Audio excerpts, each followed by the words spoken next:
focus of my life and everything that I've done has been centered on having a successful love relationship. I saw my parents when they were growing up, and I hated that my parents' marriage deteriorated. And I want to show what it looks like to be loving and kind and giving and forgiving. And I want to model those virtues as best I can. And being an actor has been spectacular in that way because my life is exploring my mind and changing it. That is a part of my DNA, part of it from difficult aspects of my childhood. You know, I grew up with violence in my home. I developed a really acute emotional sense out of defense. You know, I just needed to make sure that my father was okay. I needed to make sure things were going well. And I just became really hypersensitive to emotional movement in a room as a defense mechanism. And then as I grew and as I started to develop that, you know, that heightened sense that started out as defense, as I settled down and came into a deeper understanding of my power and my desires in the world, it was easier to connect to people in a loving way. It transferred easily from a defense mechanism to an ability to love and care for people. I think there's always an aspect of us that when we feel unloved, in any capacity, in any relationship, when we feel unloved, when we feel mistreated, when we feel somehow disrespected, it's a natural reaction to want revenge. And I think that's what happens with most people, specifically in our most vulnerable stages when we're children, and we haven't done anything to deserve that kind of treatment. It's really hard for the ego to not click into revenge. Once I discovered that mechanism, once I saw that most of us walk around with, that, you know, we want revenge against that mistreatment. It's a little piece of that with all of us. The problem is that when you seek revenge, you destroy yourself. And that's the paradoxical conflict that we all live in. Yeah. Someone has mistreated us, we want revenge, but if we take it, we hurt ourselves more. You know, so that is the, as Radhanath Swami referred to, the perplexing situation that we find ourselves in. And the only answer is loving kindness. And most of us don't want to hear that. It's like, I'll take my chances with revenge. And for me, I had such a beautiful example of loving kindness in my grandmother when I was growing up. I always knew I wanted to be that. The way that she loved and cared for people. I didn't realize that her giving was connected to her peace. That was something that I got a concept of later, but I always knew that was my example, and I think that's the critical part. We need an example. Somebody has to be an example. Human beings are creatures of example. You got to see it. That's really where I am in my life right now. I want to show what it looks like to be loving and kind and giving and forgiving. And I want to model those virtues as best I can. My father, my mother, and my grandmother, whenever I think about the three of them, I picture a triangle in my mind. And I see, like, my father was the base as discipline. And my mother didn't care about anything but education. like that you had to learn, grow, study, travel. Like my mother was really serious about educating the mind. And my grandmother was love and God. My grandmother was that grandmother at Resurrection Baptist Church. And she had, we were doing our Easter recitations and we was at the nativity, So she was that grandmother at the church, and her life was deeply devoted to God and Jesus in the form of loving service, right? So the form that it took was she was working hard to love everybody.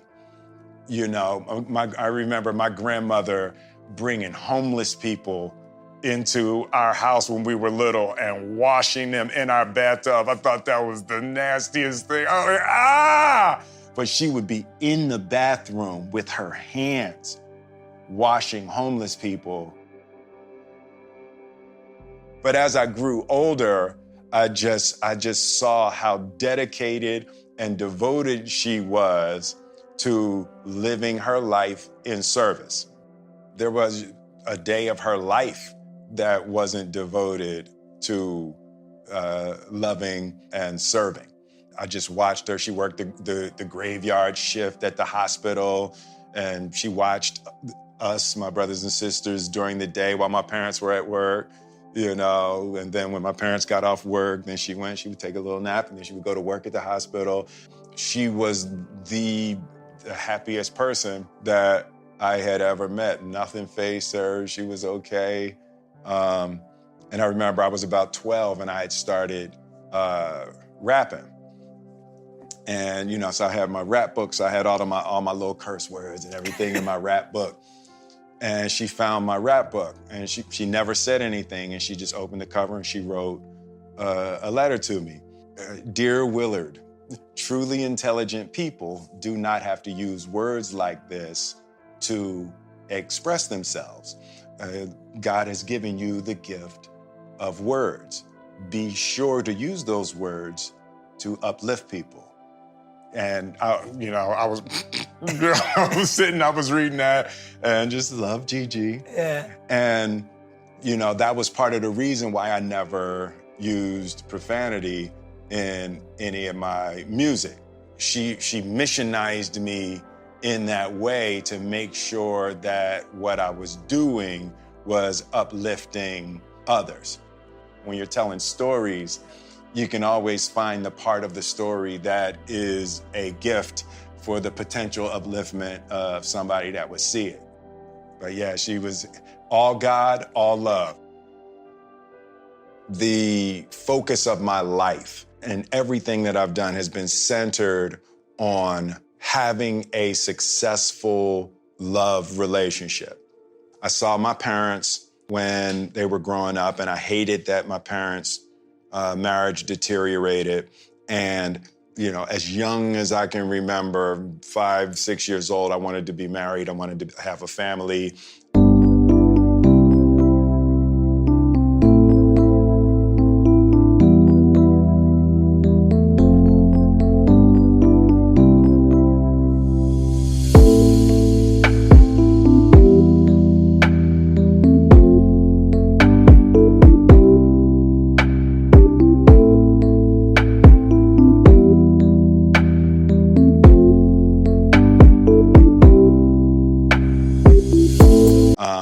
I've never been the guy that wanted to do threesomes and groupies. And I've never been that guy. I always wanted to commit and have a single successful relationship. So the scientist in my mind and in my study of spiritual texts and things like that, I've always been looking for the secret to successful love relationships.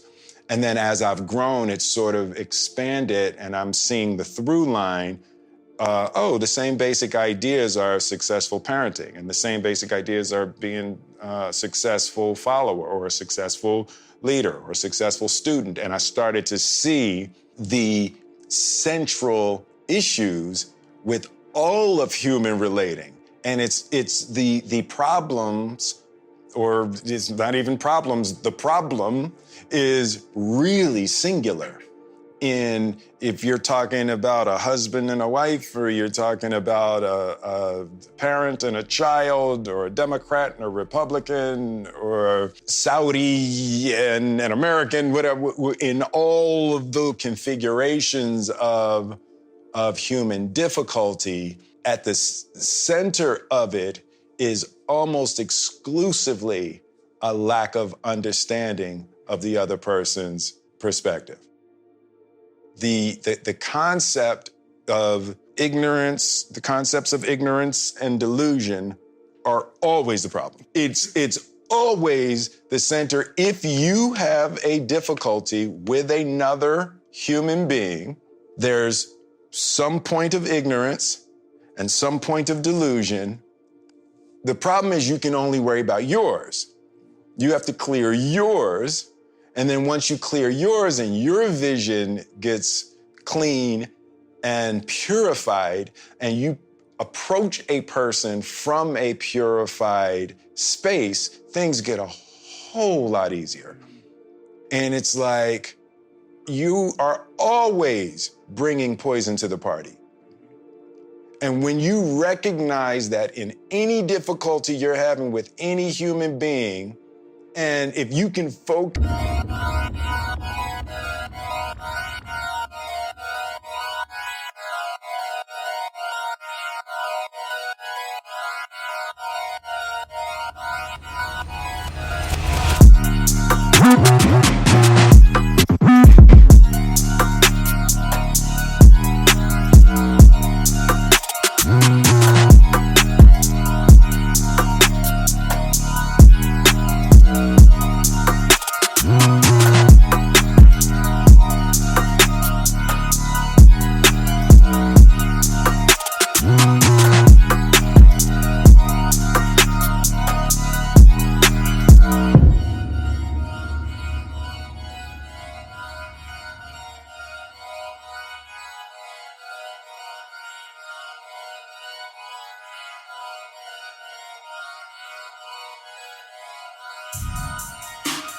focus on locating and purifying the poison you brought, it opens up entirely new avenues of connection and compromise and solutions that you can create with a person. That has really been the central focus of my life, and being an actor has been spectacular in that way, because my life is exploring my mind and changing it, right? When I play a character who believes something that I don't believe, I have to learn how to feel something that's in opposition to my truth, which is a spectacular skill set to have to uproot beliefs, implant new ideas, and have them blossom on camera at the right moment.